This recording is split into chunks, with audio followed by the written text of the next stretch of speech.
I always say these are one of my favorite things to do, and it's always fun when you get to talk to not one, but three guests and about a really cool event.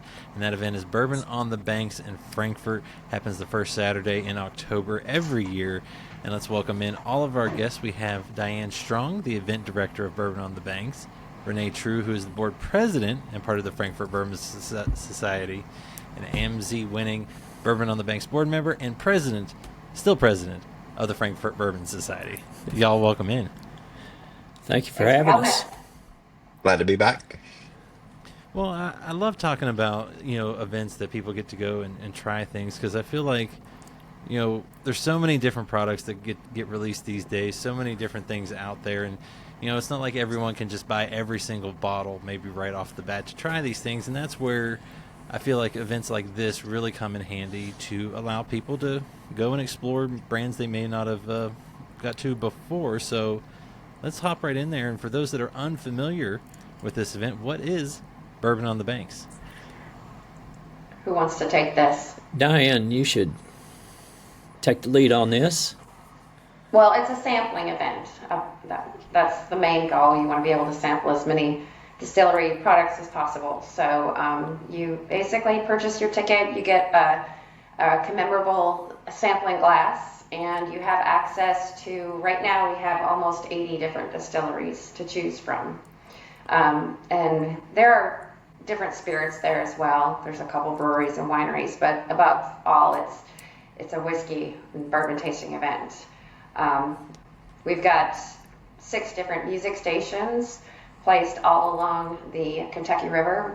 The event takes place in Riverview Park, which is on the Kentucky River. Of course, we've got a lot of history with bourbon along that river. And so it's a beautiful setting.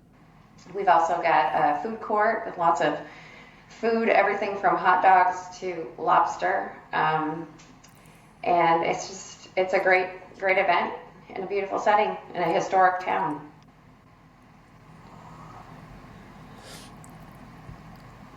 Renee, AMC, anything you want to add to the event for those that might swing by? Well, I mean, the entire community downtown has embraced our bourbon history. So if you need to take a break, there are plenty of bourbon bars and bourbon-related restaurants within 2 blocks of the Bourbon on the Banks event. The event runs 5 or 6 hours, Diane. We have early access is at 1, and then it goes until 6. Yeah, so we have the early access tickets, which are probably sold out already. Oh, yeah. So we sold out all our tickets last year. We try to limit the attendees so that we have an intimate setting for the event, and you're not overcrowded. You're not running into people. You don't have lines that are 50 deep. The lines usually get, not more than 10 people or so, because there's so many distilleries there, and because we spread out the attendees by the various tickets that they can get. Well, and something I would say real quick, the Frankfurt, from the first year we had the festival, we probably have 4 or 5 at least new bourbon bars. We have a couple new hotels downtown. So a lot to do in downtown Frankfurt. And then if you haven't been to Bourbon on the Banks Festival, Riverview Park is just an absolutely beautiful setting. It's between the flood wall and the Kentucky River. As Renee mentioned, we limit ticket sales, so it's an enjoyable experience. It's not crowded. You can be kind of leisurely about your experience, and honestly, even if a person wasn't going to go and drink whiskey, just to walk around, it's a beautiful event, and I think people will enjoy it and have a great time. Well, I was going to say, I mean, it's a fantastic festival that y'all have built up and continue to build upon. And you talk about those ticket options. Obviously, the early access ones have sold out. You gotta be quick on those and pay attention on social media for when ticket sales go on sale. But you guys still have some other options for people that may want to attend. So what is still available? And we'll get into some of the other events surrounding, but at least just Bourbon on the Banks, the sampling part. What ticket options are available currently?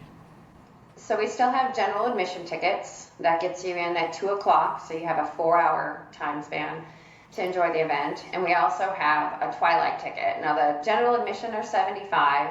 The twilight ticket gets you in at 4, so it's 2 hours, which you can get a lot done in 2 hours.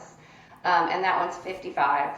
And there are several of those left as well. And if especially if you're just driving or coming from Lexington or the surrounding areas, that 2 hour time slot and then staying for the after party, the Good Bud after party, you can definitely make a day of it.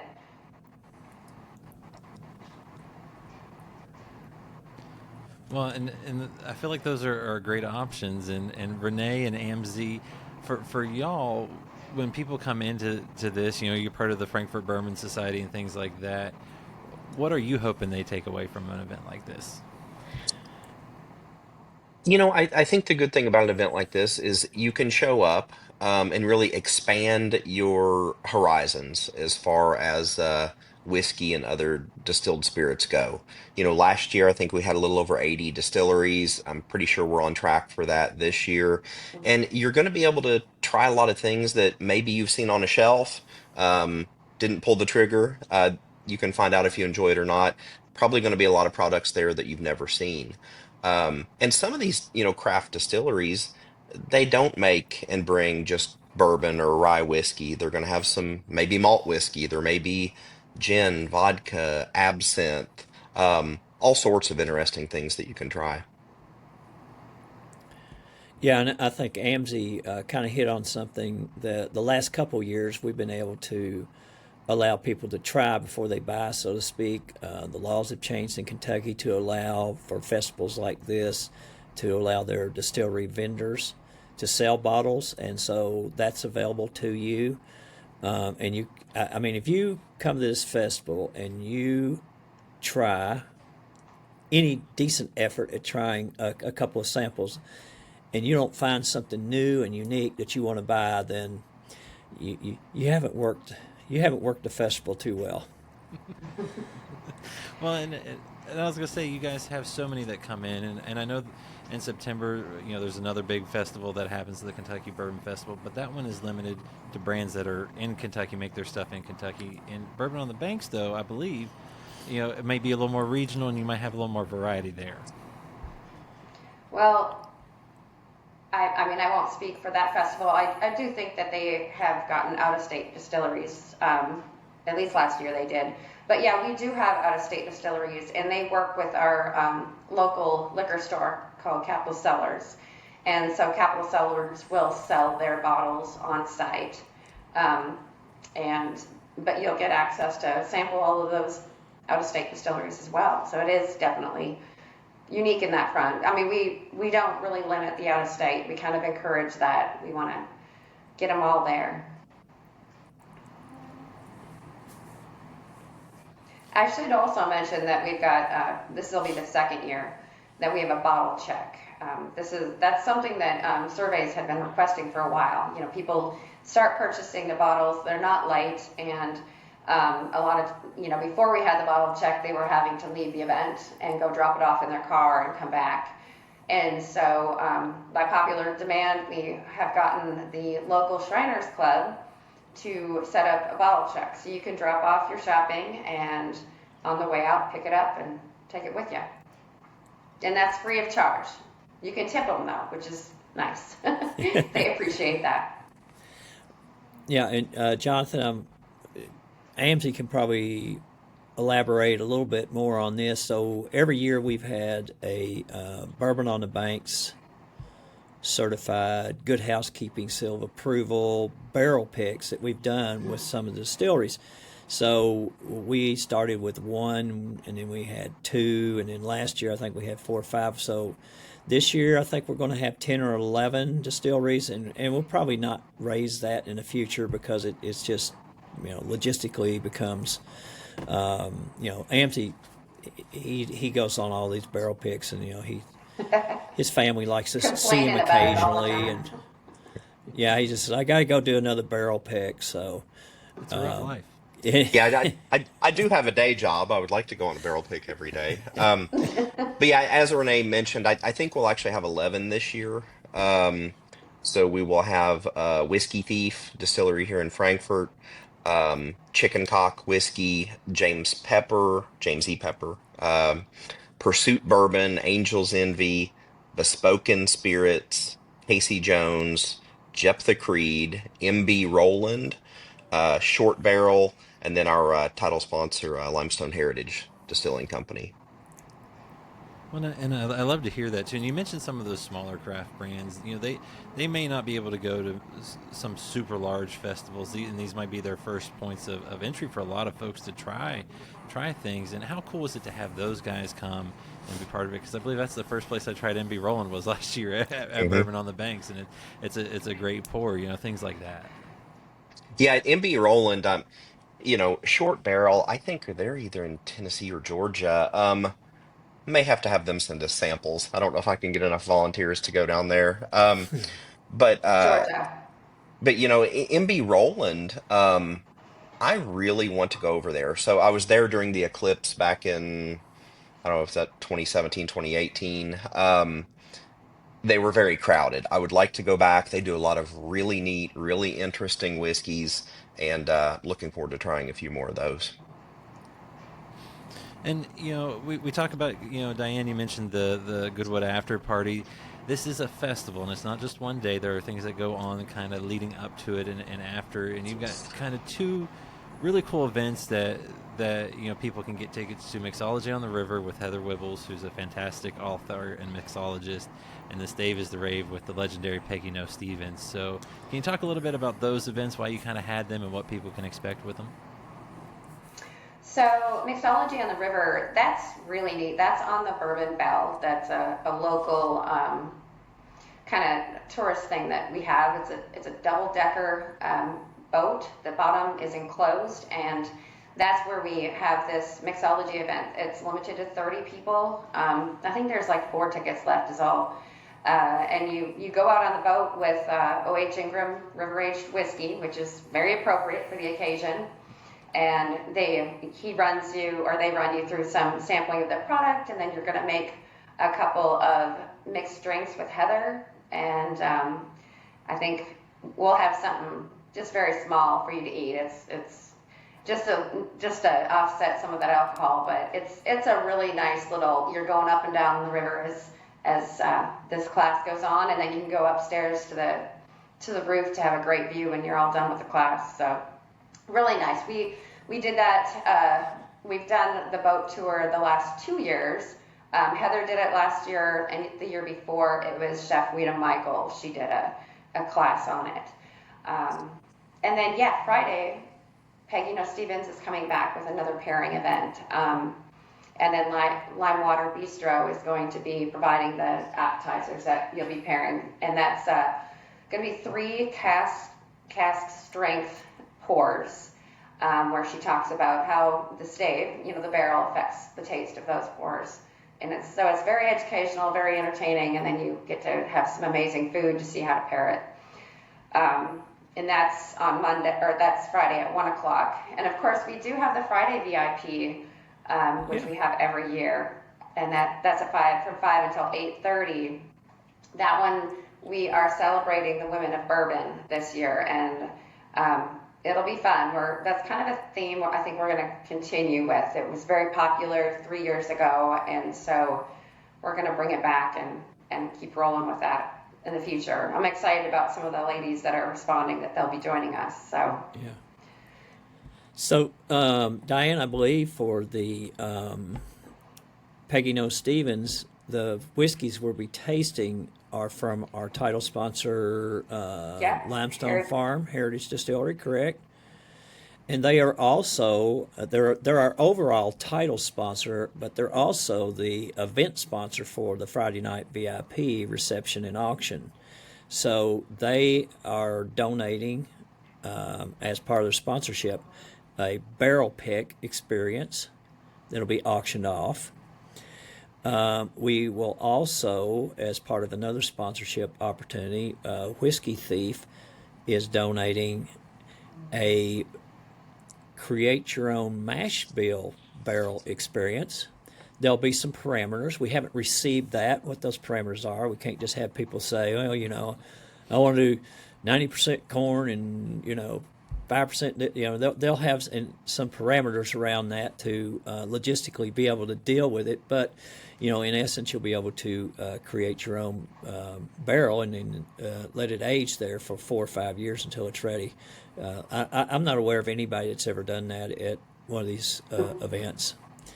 And then we have we'll have 20 or 30 very rare, hard to get whiskeys. Have you been, Jonathan, to the VIP? I didn't get to go to the VIP auction, but I remember y'all talking last year, and it was quite a list of Yeah. bottles that you guys were able to collect. Yeah, we haven't secured the bottles. We're a little early to start posting what bottles we have, but Buffalo Trace has always donated 10 to 12 bottles for the local charity that benefits from the VIP auction, which is Downtown Frankfort Inc. And then we have other charities donate bottles, and our 2 barrel picks we talked about, and maybe we'll have another barrel pick. I don't know. It's a lot of fun. Well, and I think you all mentioned this too as you've talked about the festival and how just Frankfort has come together, but it is also growing. In terms of what you can do downtown. There's so many good restaurants, so many different bourbon bars that have kind of popped in. So for those who might want to spend the weekend, maybe a full week, get to go to multiple different things. What can they expect when they come to visit Frankfort if maybe they haven't been back in a year or two? We have 3 new boutique hotels in downtown Frankfort. 1 or 2 of them may have been open last year. I don't think so. Maybe just one of them was. So yeah. So and they're all within 2 blocks of the festival. So there's a whole lot more opportunity to stay in downtown Frankfort. Go to Visit Frankfort, the tourism website. They'll have links to all these hotels. As Amzie mentioned, we have several new bourbon bars. We have 2 Irish bars in downtown Frankfort, which is kind of crazy. So, you really don't have to leave Frankfort to enjoy our native spirit. Well, and we've also got, of course, the old Capitol. We've got the new Capitol. We've got a local city museum, including the Kentucky History Museum. So we've got a trolley that'll take you around and give you a tour for free. We have walking tours. You can see some of the, like E.H. Taylor's old house and different things. There's a lot of history going on and a lot of opportunities to learn about it, most of which are free to minimal, like very inexpensive. If you want to bring your family, of course, Friday night we've got Bourbon Street on Broadway. That's from 6 until 9:30, and very family friendly. Kids have a ton of things to do. It's all free. It's bigger and better than ever this year. We're going to even have a silent disco, the circus, the fire performers, free activities for the kids, and food trucks, the whole 9 yards there too. So it's a good time to come to Frankfort for sure. Frankfurt also is a great home base for visiting distilleries in the area. You're Yeah. within 20 minutes of Four Roses, Wild Turkey, Whiskey Thief, Glens Creek Distilling Company, Castle and Key, Woodford Reserve, and then another, few more minutes, 30 minutes or so, you can be in the Lexington Distillery District. So yeah, come for the festival, come a few days early, enjoy some of our events, and you can go visit some of the distilleries as well. Well, and two, I think for anyone that knows what has happened in the Frankfurt region recently with the rains and the flooding, you can see how strong the community is. And, the river front where we'll be enjoying the festival was, underwater. And just you all to talk about the community that came together to help support that area and just the Frankfurt community in general. So I think we should probably let Yeah. Diane unfortunately has some firsthand experience. Her Yeah. house was severely affected, so I think maybe we should let Diane speak about that a little Well, bit. yeah, I had 5.5 feet on my main floor, and so it's completely gutted, and we're going through that. And Yeah, the Red Cross and some of the larger organizations showed up, but they didn't show up for several days. The people that did show up right away was the community. We thought we were going to have to hire people to come help us, and we didn't. We had droves of people who would bring us food. During the day when we were working, we had droves of people who were coming into our house and helping us gut it as quickly as possible to get those beams dry. And so it was amazing how the community came together. And they had more people than they knew what to do with. So we're still going through it. There's a long recovery ahead for a lot of us, but and I did make it down to the park to see what that looks like. It looks like a sandy beach right now, but I know that Lexington Parks Department came in and helped with some of the cleanup and clearing the walkway. This is the second time that park was flooded this year.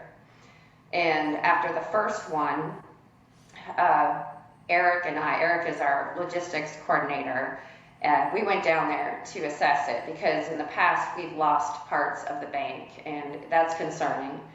But believe it or not, that first flood actually kind of flattened things out, and it opened up some spaces that we didn't have before. So we were kind of excited about it, and it looks like there was no more riverbank that was lost. Looks like it did after the first flood, and the grass is coming up through the sand already. So I think we're going to have a good recovery at the park too. I was gonna say that's awesome to see, and it's another reason why folks get to come by. They can help Frankfort keep rebuilding and growing. And you mentioned there's plenty of things to do. You've got the different events, the family friendly events, and things like that. If you got to have one more pitch for folks, I don't know why you would need it, but why should folks come back if they've been there before? What's a good reason to come back and enjoy the festival? Well, I'm going to say there's no way to cover all the distilleries at the tastings in 1 year or 2 years.